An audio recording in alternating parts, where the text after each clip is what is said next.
परमपिता परमेश्वर, हम आपका हृदय से धन्यवाद करते हैं और आपका नाम धन्य हो और आपकी सामर्थ जो अद्भुत है, हर विश्वास करने वाले के जीवन में आपकी सामर्थ का संचार हो और आपकी सामर्थ का अनुभव हो। परमपिता परमेश्वर, आपके महान प्रेम और उस अनुग्रह के लिए जिसके द्वारा आपने समस्त मानव जाति को छुटकारे के लिए मार्ग तैयार किया, और जो कोई उस मार्ग से में आता है वो निश्चय छुटकारा पाता है। आपके वचन में ये बात लिखी हुई है कि जितनों ने आपके इकलौते पुत्र प्रभु यीशु मसीह पर विश्वास किया वो कभी लज्जित नहीं हुए।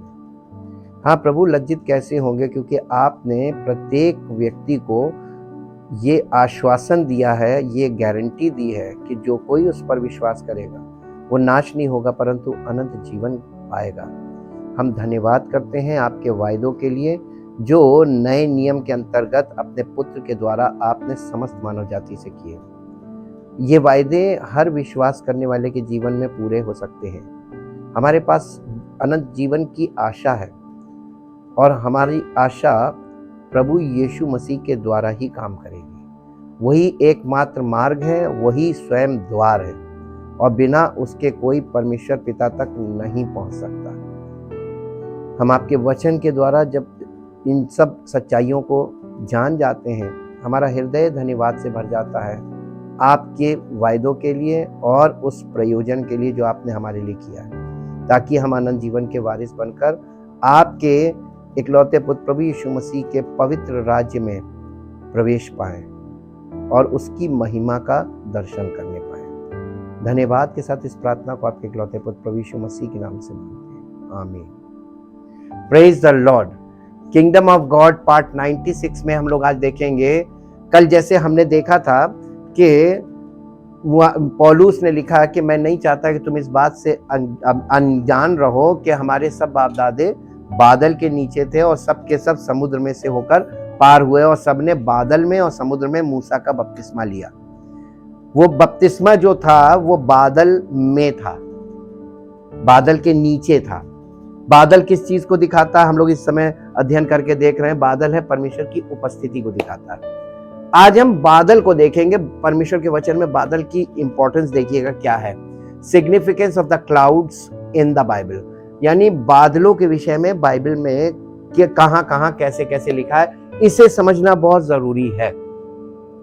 The cloud represents the presence of God, यानी जो बादल है वो परमेश्वर की उपस्थिति को दिखाता है परमेश्वर के वचन में। अ क्लाउड कंबाइंड विथ लाइट, यानी बादल और वो भी चमकदार बादल या रोशनी से भरा बादल विथ लाइट, इज ऑफन प्रायः used as a symbol of the holy spirit, यानी प्रायः वो पवित्र आत्मा को जहां कहीं पवित्र आत्मा की उपस्थिति दिखानी होती है वहां पर रोशनी से भरा बादल या चमकदार बादल इसको प्रायः दिखाते हैं। ये एक सिंबल है, ये एक चिन्ह है ऑफ द होली स्पिरिट, पवित्र आत्मा का। बिकॉज क्लाउड्स प्रोवाइड, क्योंकि बादल हमारे लिए क्या करते हैं, हमको उनसे क्या मिलता है? लाइफ गिविंग वाटर, जीवन देने वाला जल मिलता है। And they represent God who is hidden from sight but is always there, यानी और बादल इस बात को दिखाता है कि परमेश्वर जो दिखाई नहीं देता है लेकिन वो होता है। ये बादल के द्वारा हमको पता चलता है। निर्गमन की पुस्तक उसका 34 अध्याय और उसका 5 पद पढ़िए। तब यहोवा ने बादल में होकर वो उतर गया, बादल में उतर कर उसके संग, किसके? मूसा के संग वहां खड़ा होकर यहोवा नाम का प्रचार किया। परमेश्वर पिता ने प्रभु का प्रचार किया। ये यहोवा मालूम कौन है? यीशु मसीह को पुराने नियम में यहोवा बोलते थे, लॉर्ड। तो परम पिता परमेश्वर ने यहोवा नाम का प्रचार किया। इंग्लिश में पढ़ दीजिए इसको, और थोड़ा सा इसको रिफाइन कर देते हैं इंग्लिश से। निर्गमन, the book of Exodus chapter 34 verse 5, और यहां पर इस प्रकार से लिखा है कि उसने परमेश्वर ने बादल में उतरकर, and the Lord descended in the cloud and stood with him there and proclaimed the name of the Lord.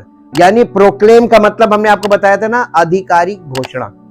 जब कोई किसी के नाम की आधिकारिक घोषणा की जाती है कि ये है, यानी उसकी आधिकारिक घोषणा की है यहोवा नाम की, कि यहोवा का प्रचार किया किसने? गॉड द फादर ने।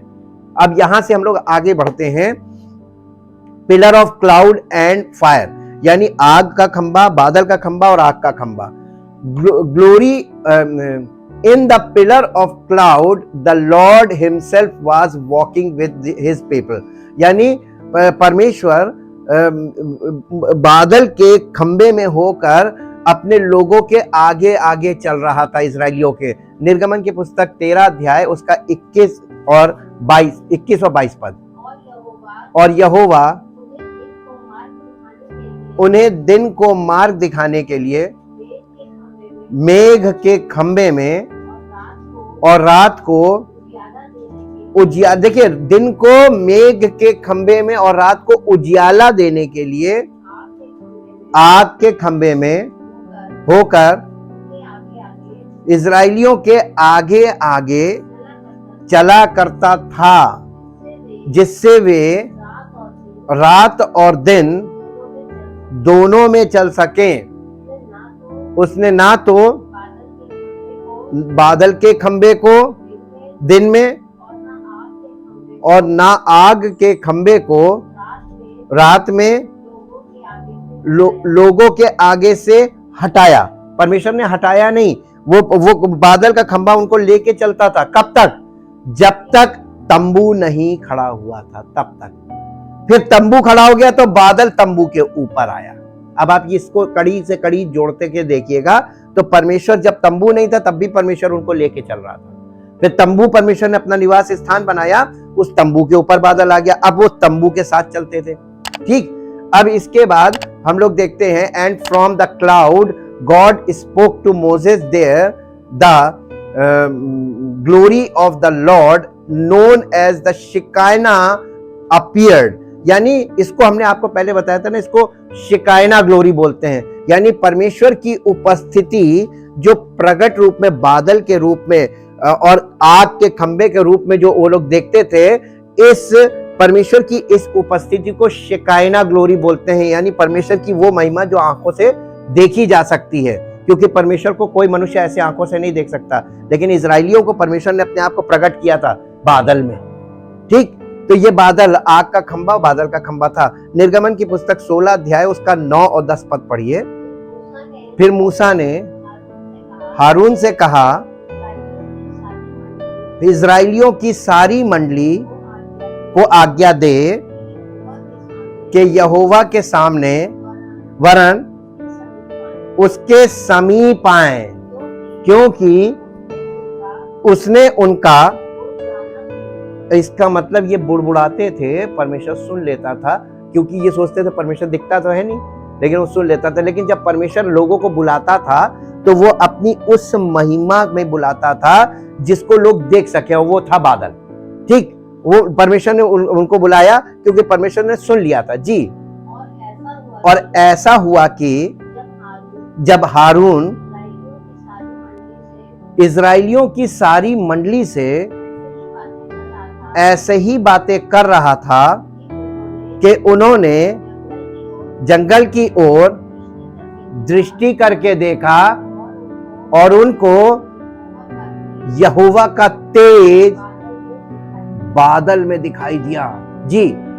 ये शेकाइना ग्लोरी है। इंग्लिश में इसको पढ़ दी ये वाली वर्स, जो उन्होंने जंगल की ओर देखा।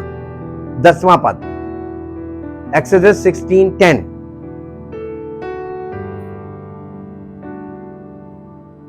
Thank you, Jesus. Exodus 16:10.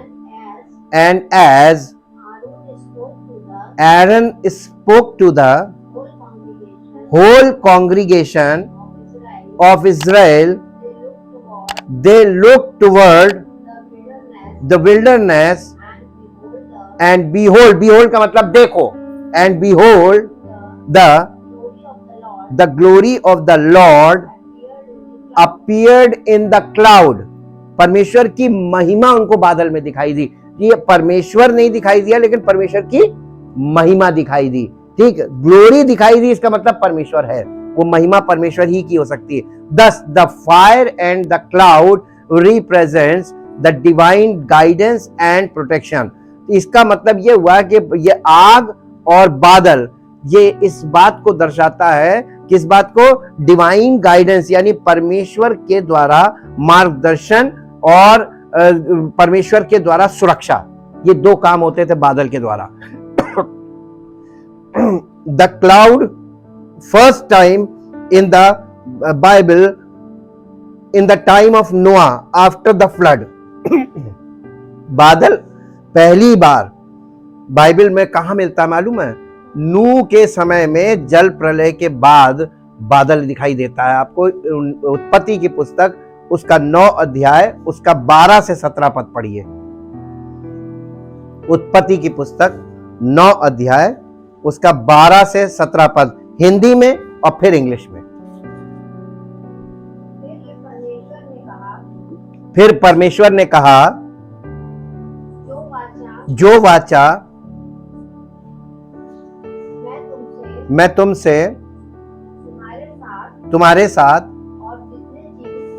और जितने जीवित प्राणी तुम्हारे संग हैं, उन सब के साथ भी युग युग की पीढ़ियों के लिए बांधता हूं, उसका यह चिन्ह है, मैंने बादल में, कहां? बादल में अपना धनुष रखा है। ये इंद्रधनुष देखा है? ये इंद्रधनुष ये परमेश्वर ने बादल में रखा था, ये चिन्ह दिखाया है, और ये आज तक ये चिन्ह हम लोग देखते हैं जी। वो मेरे और पृथ्वी के बीच में ये वाचा का चिन्ह है, यानी ये वायदा है मेरे और पृथ्वी के बीच में कि, और जब मैं पृथ्वी पर बादल फैलाऊं, तब बादल में धनुष दिखाई देगा। तब मेरी जो वाचा तुम्हारे और सब जीवित शरीरधारी प्राणियों के साथ बंधी है, उसको मैं स्मरण करूंगा। तब ऐसा जल प्रलय फिर ना होगा। ये यूनिवर्सल फ्लड नहीं होगा।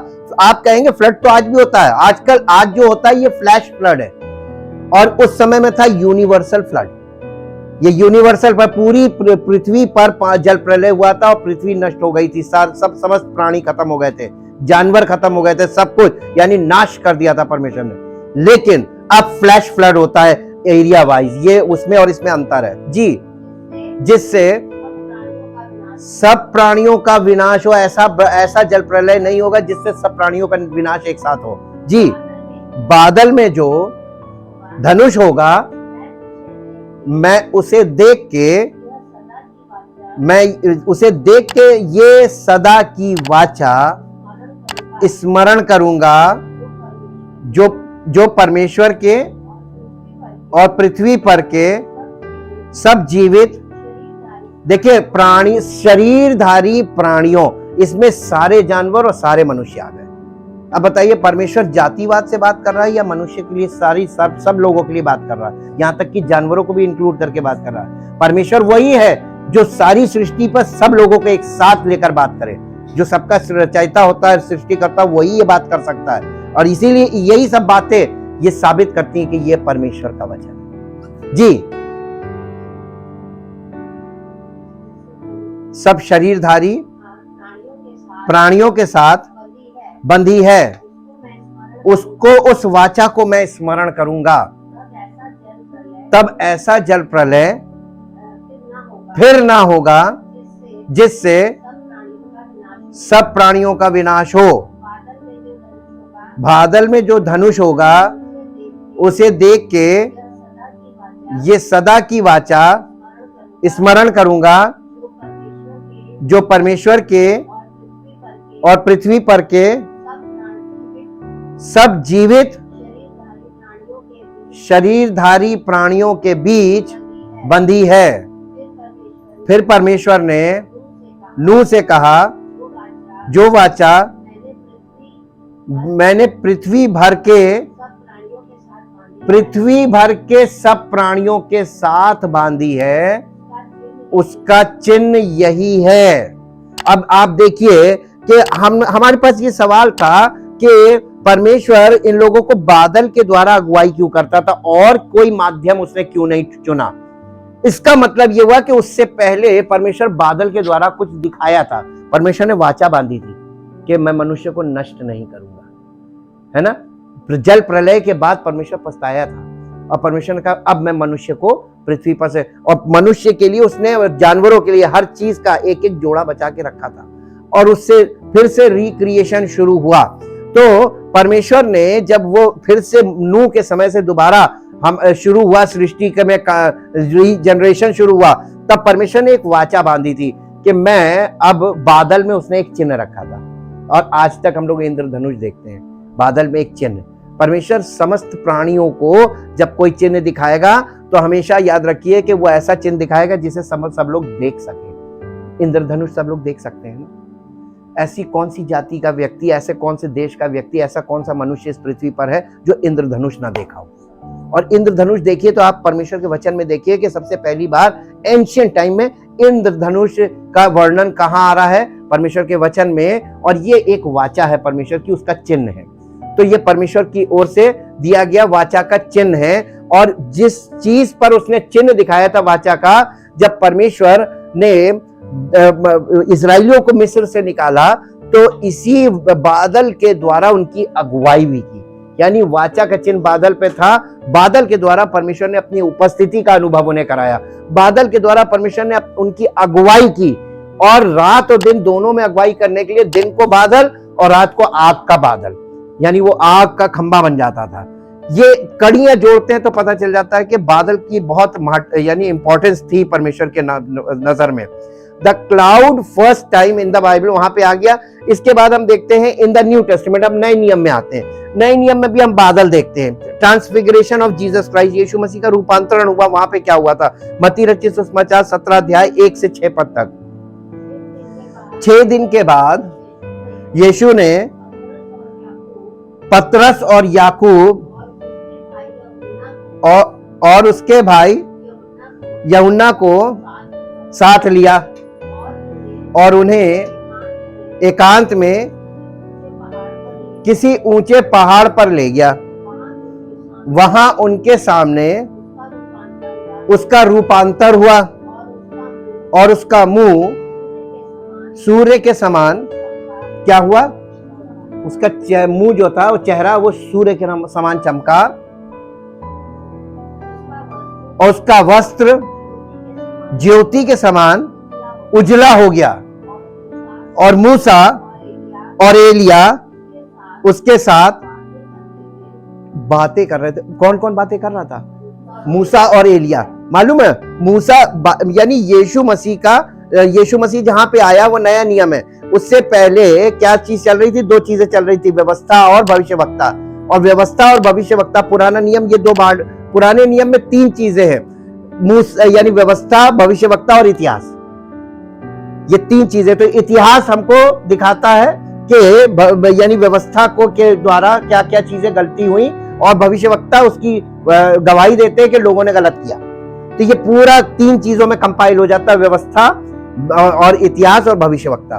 तो ये 2 चीजें आप लीजिए, व्यवस्था और भविष्यवक्ता। मूसा यानी यूहन्ना बपतिस्मा देने वाले तक थे।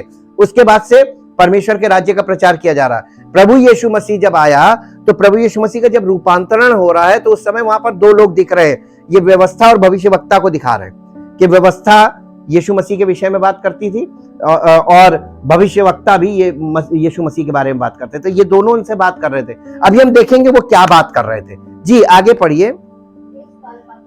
इस पर पतरस ने यीशु से कहा, हे प्रभु, हमारा यहाँ रहना अच्छा है।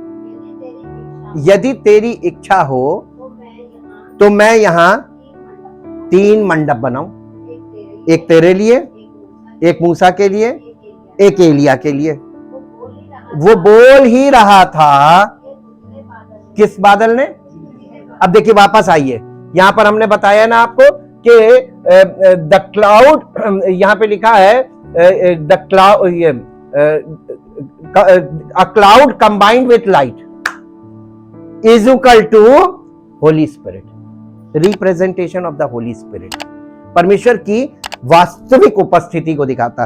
एक उजले बादल ने उन्हें छा लिया और उस बादल में से ये शब्द निकला, ये मेरा प्रिय पुत्र जिसका तुमने रूपांतरण देखा, ये मेरा प्रिय पुत्र है जिससे मैं प्रसन्न हूं, इसकी सुनो, इससे बोलो मत। यीशु मसीह को सलाह दे रहे।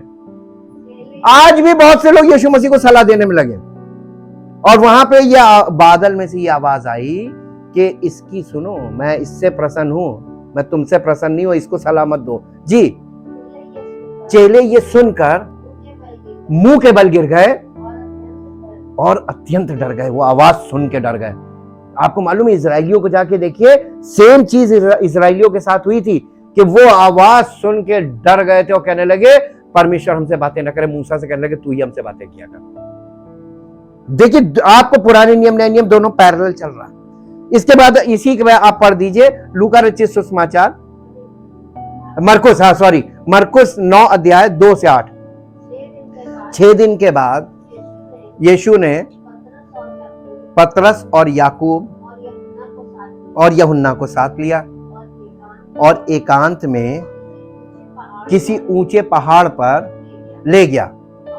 वहां उनके सामने उसका रूप बदल गया और उसका वस्त्र ऐसा चमकने लगा और यहां तक उज्जवल हुआ कि पृथ्वी पर कोई धोबी भी वैसा उज्जवल नहीं कर सकता। और उन्हें मूसा के साथ एलिया भी दिखाई दिया। वे यीशु के साथ बातें करते थे। इस पर पतरस ने यीशु से कहा, हे रब्बी, हमारा यहां रहना अच्छा है, इसलिए हम 3 मंडप बनाएं, एक तेरे लिए, एक मूसा के लिए और एक एलिया के लिए। अच्छा, ये 3 मंडप क्यों कह रहे थे? 2 मिनट के लिए इस पे 3 मंडप क्यों कह रहे थे? वहां पे 3 डिवाइन पुरुष थे, 3 डिवाइन लोग थे, है ना? तो ये कह रहे थे 3, और ये कितने थे ना? ये कितने थे? अरे इतनी नहीं, वो 3 थे, वो डिवाइन थे। ये कितने थे चेले? 3 थे ना? कितनी जल्दी लोग भूल जाते हैं। ये कितने थे? एक एक के सेवक बन जाएंगे, एक के सेवक बन जाएंगे, है ना? तभी तो इनका इंटेंशन गलत था ना, एकदम से बादल आ गया। जी, इस पर पतरस ने यीशु से कहा, हे रब्बी, हमारा यहां रहना अच्छा है, हम इसलिए हम 3 मंडप बनाएं, एक तेरे लिए, एक मूसा के लिए, एक एलिया के लिए, क्योंकि वो ना जानता था कि क्या उत्तर दे, उसकी समझ में नहीं आ रहा था, इसलिए कि वो डर गए थे, उनकी समझ में नहीं आ रहा था कि क्या बोले। जी, तब एक बादल ने उन्हें छा लिया और उस बादल में से ये शब्द निकला, ये मेरा प्रिय पुत्र है, इसकी सुनो। तब उन्होंने एकाएक चारों ओर दृष्टि की और यीशु को छोड़ अपने साथ और किसी को ना देखा। इसके बाद हम आ जाते लूका में। लूका रचित सुसमाचार उसका 9 अध्याय का 28 से 36। इन बातों के कोई 8 दिन बाद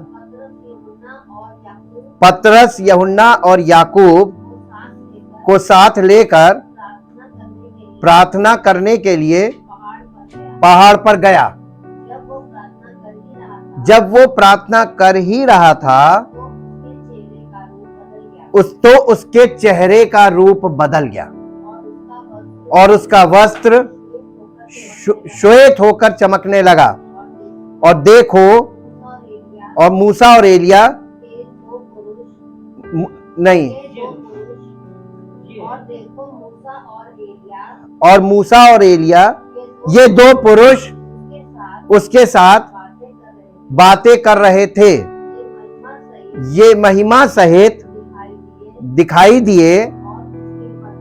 हाँ, ये क्या बातें कर रहे थे मूसा और एलिया? यीशु मसीह से कह रहे थे तुम्हें मरना है, उसके मृत्यु के विषय में बातें कर रहे थे जी। जो यरूशलेम में होने वाला था उसके विषय में उससे बातें कर रहे थे। व्यवस्था में भी लिखा है और अब ये दुनिया देखेगी। मूसा खुश हो रहा होगा, जो मैं बताता था उस समय नहीं मानते थे, अब ये देखेंगे उस महान परमेश्वर को, उस प्रभु को देखेंगे जी। पतरस और उसके साथी ये लोग नींद से भरे रहते थे। यीशु मसीह के चेले आप देखिए, आप जब वो गिरफ्तार हुए तब भी नींद से भरे हुए थे, हर समय नींद से भरे हुए थे जी। जब अच्छी तरह सचेत हुए तो उसकी महिमा और उन दो पुरुषों को जो उसके साथ खड़े थे देखा। जब वे उसके पास से जाने लगे तब तो पतरस ने यीशु से कहा, तब पतरस ने यीशु से कहा, हे स्वामी, हमारा यहाँ रहना भला है, अतः हम 3 मंडप बनाएं, एक तेरे लिए, एक मूसा के लिए, एक एलिया के लिए। वो जानता ना था कि क्या कह रहा, वो ये नहीं जान रहा था कि वो क्या रहा। कई बार लोग प्रचार कर रहे हैं, ये नहीं जानते को क्या प्रचार कर रहे हैं। कई बार आप बाइबल पढ़ रहे हैं लेकिन आप क्या बोल रहे हैं आप खुद नहीं जानते। ये उन लोगों के साथ भी था जी। वो ये कह ही रहा था कि एक बादल ने आकर उन्हें छा लिया, और जब वे उस बादल से घिरने लगे तो डर गए। तब उस बादल में से ये शब्द निकला, ये मेरा पुत्र और मेरा चुना हुआ है, इसकी सुनो। और ये शब्द होते ही यीशु अकेला पाया गया और किसने चुप कराया था? बादल ने। आपको मालूम है, बादल दिखाता है पवित्र आत्मा को। जब पवित्र आत्मा आ जाता है ना कलीसिया में, सबको चुप कराता है। बोलना बंद करो, सुनना शुरू करो। बहुत बोलने की, लोगों को छूट मिल जाए बोलने की तो लिमिट कुछ नहीं है। भावनाओं की कोई कमी नहीं है, भावनाओं से भरे हुए सब, लेकिन परमेश्वर भावनाओं की चर्चा करने के लिए कलीसिया की स्थापना नहीं की है। कलीसिया उसने बनाई है कि परमेश्वर की सच्चाई पवित्र आत्मा के द्वारा कलीसिया में लोगों तक पहुंचे, और उसके लिए कलीसिया को चुप होकर सुनना पड़ेगा। आपको सुनना है जैसे वो चुप होकर सुन रहे थे। पतरस ने बोला और बाद में समझ में आया कि नहीं, हमें बोलना नहीं है, हमें परमेश्वर को सलाह नहीं देनी है। कौन उसका मंत्री हुआ जो उसको सलाह देगा, ये मत कर, ये मत कर। अब देखिए, और जो कुछ देखा था उसकी कोई बात उन दिनों में किसी से ना कही। यीशु मसीह ने मना किया था, जो तुमने देखा है ये किसी से मत कहना, मेरे जी उठने के बाद ये बात तुम बताना। और मालूम है उन्होंने फिर क्या किया? उन्होंने बाद में किया, 2 पतरस पहला अध्याय 16 से 19 पढ़िए। क्योंकि जब हमने तुम्हें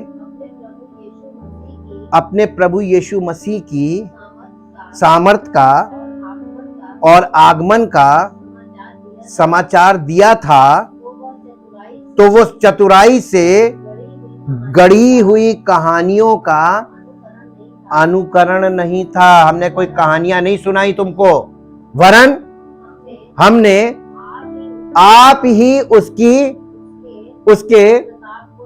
उसके प्रताप को देखा था। ये चश्मदीद आई विटनेस है ये जी। क्योंकि जब उसने परमेश्वर पिता से आदर और महिमा पाई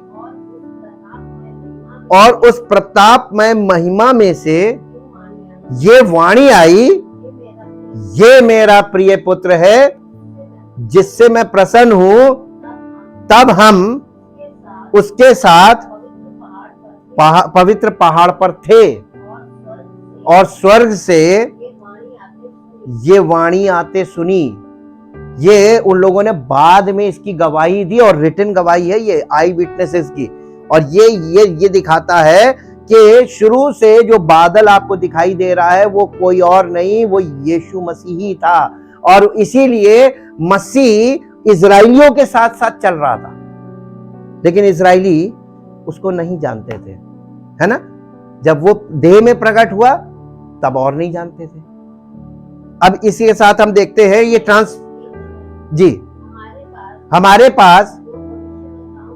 हमारे पास जो भविष्यवक्ताओं का वचन है वो देखिए, ट्रांसफिगरेशन एक ऐसी घटना थी जिस पे भविष्यवक्ता यानी सारी भविष्यवाणियां और व्यवस्था सब जाके वहां पे कंप्लीट हो गई। ये दिखा दिया कि यही है जो आने वाला था, यही है सच्चा परमेश्वर। और तुम ये अच्छा करते हो जो ये समझकर किस पर, व्यवस्था और भविष्यवक्ता पुराने नियम पर ध्यान करते हो कि वो एक दिया है जो अंधियारे स्थान में उस समय तक प्रकाश देता रहता है जब तक कि पौ ना फटे और भोर का तारा तुम्हारे हृदयों में ना चमक उठे। यानी जब तक आप बॉर्न अगेन नहीं होते तब तक आपको यहां से स्टडी करते रहना है, वचन में जाके देखना है, ताकि आपके हृदय में भोर का तारा उदय हो और प्रभु का जन्म हो जाए आपके जीवन। ये स्पिरिचुअल बर्थ की बात कर रहा है, बॉर्न अगेन की बात कर रहा है जी। इसी के साथ हम एक और जगह देखते हैं, ये तो ट्रांसफिगरेशन ऑफ जीसस क्राइस्ट है, second coming of the son of man, यानी मनुष्य के पुत्र का पुनरागमन, यीशु मसीह का दोबारा आना। मत्ती रचित सुसमाचार 24 अध्याय 29 से 31। उन दिनों में क्लेश के तुरंत बाद सूर्य अंधियारा हो जाएगा और चंद्रमा का प्रकाश जाता रहेगा और तारे आकाश से गिर पड़ेंगे और आकाश की शक्तियां हिलाई जाएंगी। तब मनुष्य के पुत्र का कहां दिखेगा आपको। इसीलिए यीशु मसीह ने कहा था, जब कोई तुमसे कहे कि देखो प्रभु यहाँ है, अंतिम दिनों में ये बहुत अफवाहें उड़ेंगी, अरे मेरे साथ चलो प्रभु के पास, प्रभु आ गए, प्रभु यानी झूठे मसीह आएंगे और लोग शोर मचाएंगे। लेकिन जो प्रभु आएगा उसका चिन्ह याद रखना, उसने बादल में धनुष रखा था ताकि समस्त जाति देखे, और जब वो मनुष्य का पुत्र आएगा तो बादलों से ही पता चलेगा। ये इतना इंपॉर्टेंट है बादल जी। हाँ जी। और तब पृथ्वी के सब कुलों के लोग छाती पीटेंगे और मनुष्य के पुत्र को बड़ी सामर्थ और ऐश्वर्य के साथ आकाश के बादलों पर आते देखेंगे। वो तुरही के बड़े शब्द के साथ अपने दूतों को भेजेगा और वो उसके दूत वे यानी उसके दूत आकाश के इस छोर से उस छोर तक चारों दिशाओं से उसके चुने हुओं को इकट्ठा करेंगे, दूत इकट्ठा करेंगे। इसीलिए यीशु मसीह ने कहा था, कटनी जगत का अंत है और काटने वाले स्वरदूत। वो स्वरदूतों को भेजेगा और जो मसीह के सच्चे लोग हैं उनको जमा करेंगे, दूत जमा करेंगे, है ना। और मनुष्य के पुत्र का चिन्ह आकाश में बादलों पर दिखाई देगा, उसकी महिमा दिखाई देगी जैसे वो पुराने नियम में दिखाई दे रही थी। इसलिए इसको अंडरस्टैंड करना बहुत जरूरी है। जो हुआ है वो फिर से होगा, जो मूसा के द्वारा परमेश्वर ने दिखाया था इजरायलियों को, सेम वैसे ही दिखाएगा अन्य जातियों को नए नियम में जी। इसके बाद आ जाइए मरकुस 13 अध्याय 24 से 27। उन दिनों में उस क्लेश के बाद सूरज अंधेरा हो जाएगा और जब सूरज अंधेरा हो जाएगा तो चांद प्रकाश देगा ही नहीं जी। और आकाश से तारागण गिरने लगेंगे और आकाश की शक्तियां हिलाई जाएंगी। तब लोग मनुष्य के पुत्र को बड़ी सामर्थ्य और महिमा के साथ काहे में दिखेंगे। वो जमीन पे कुछ नहीं, आपको वहीं दिखेगा बादल में जी। उस समय वो अपने दूतों को भेजकर पृथ्वी के इस छोर से आकाश के उस छोर तक चारों दिशाओं में अपने चुने हुए लोगों को इकट्ठा करेगा। इसके बाद आ जाइए लूका में 21 अध्याय 25 से 28। सूरज और चांद और तारों में चिन्ह दिखाई देंगे। वो शुरू हो गया ये जी।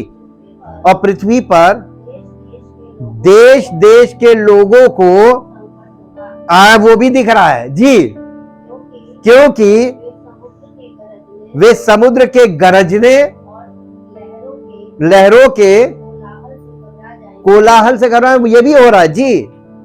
सुनामी का डर हो जाता जी, भय के कारण और संसार पर आने वाली घटनाओं की बाट देखते देखते लोगों के जी में जी नहीं रहेगा, क्योंकि आकाश की शक्तियां हिलाई जाएंगी। तब वे मनुष्य के पुत्र को सामर्थ्य और बड़ी महिमा के साथ बादल पर आते देखेंगे। जब ये बातें होने लगे तो सीधे होकर अपने सिर ऊपर उठाना, क्योंकि तुम्हारा छुटकारा निकट होगा। हमारा छुटकारा आ रहा है, यीशु मसीह का आना हमारा छुटकारे का आना है जी। अब इसके साथ प्रेरितों के काम 1 अध्याय 9 से 11 पढ़िए। ये कहकर देखिए यीशु मसीह ने क्या कहा था। ये कहकर उसने कहा था जब पवित्र आत्मा तुम पर आएगा तो तुम सामर्थ पाओगे और पृथ्वी के छोर तक मेरे गवाह ठहरोगे। ये बात बोली थी अपने चेलों से। ये कहकर वो उनके देखते देखते ऊपर उठा लिया गया और बादल ने उसे उनकी आंखों से छिपा लिया। उसके जाते समय जब वे आकाश की ओर ताक रहे थे तो देखो 2 पुरुष श्वेत वस्त्र पहने हुए उनके पास आ खड़े हुए और उनसे कहा, हे गलीली पुरुषों, तुम क्यों खड़े आकाश की ओर देख रहे हो। जी, यही यीशु जो तुम्हारे पास से स्वर्ग पर उठा लिया गया है, जिस रीति से तुमने उसे स्वर्ग को जाते देखा है, उसी रीति से कैसे आएगा। यीशु मसीह की सेकंड कमिंग कैसे होगी? कोठरियों में होगी, इधर उधर किसी जगह होगी, आपको भाग भाग के जाना पड़ेगा। सरल है, मसीह में बने रहो। पूरी दुनिया में तहलका मचने जा रहा है, इसी को कयामत का दिन बोला गया है। इसी को बोलते हैं द डे ऑफ रेजरेक्शन, और उर्दू में कहते हैं कयामत का दिन। जिस दिन वो आएगा उस दिन रेजरेक्शन होगा, और इतना भयानक। इसको इंग्लिश में पढ़ दीजिए, ये एक्ट्स वाला इंग्लिश में, इसमें भेद है कुछ, इसलिए मैं इंग्लिश में पढ़वा रहा हूं। Acts chapter 1 verse 9 to 11। Thank you Jesus, thank you Jesus. 9 to 11 chapter 1।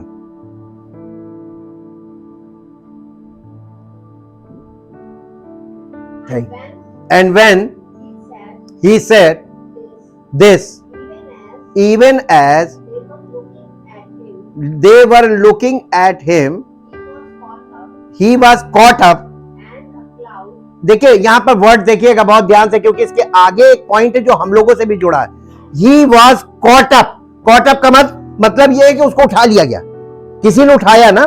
He was caught up and a cloud received and carried him away. क्या चीज उसको उठा के ले गई? बादल। बादल आया उसको उठा के ले गया जी। और आउट ऑफ देयर, उनकी नजरों में से उसको उठा लिया जी, उनके देखते देखते।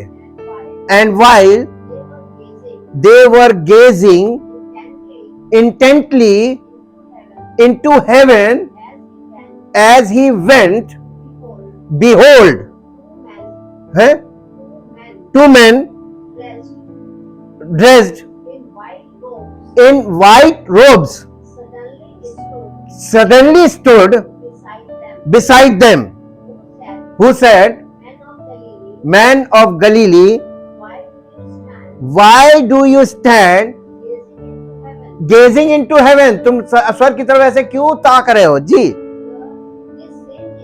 This same Jesus who was caught away and lifted up from among you into heaven will return. He will return in just the same way in which you saw him. जैसे तुमने उसको स्वर्ग में जाते देखा है वैसे ही उसको आते देखोगे। Thank you Jesus. उसने वो कैसे गया था? बादल उठा के ले गया था। और वो कैसे आएगा? बादलों के साथ आएगा।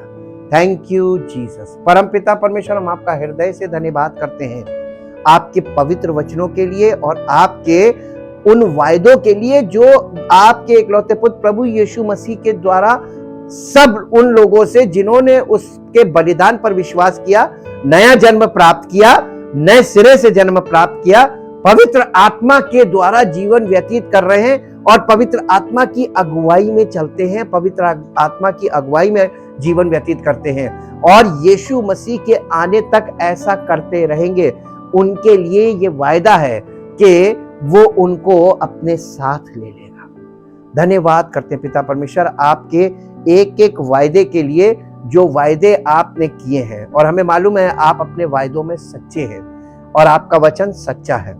और आप उन लोगों को जिनको यीशु मसीह ने अपने लहू से मोल लिया और जो ये बात जानते हैं कि ये वो यीशु मसीह के द्वारा, उसके लहू के द्वारा खरीदे हुए हैं और उसकी देह अर्थात कलीसिया में उनको वो पवित्र आत्मा में की बातों को और पवित्र आत्मा के द्वारा जो शिक्षा है उसके द्वारा वो परिपक्व हो रहे हैं, ताकि मसीह के आने पर वो ग्रहण किए जाएं, वो रिसीव किए जाएं और मसीह के साथ वो महिमा सहित प्रकट हो।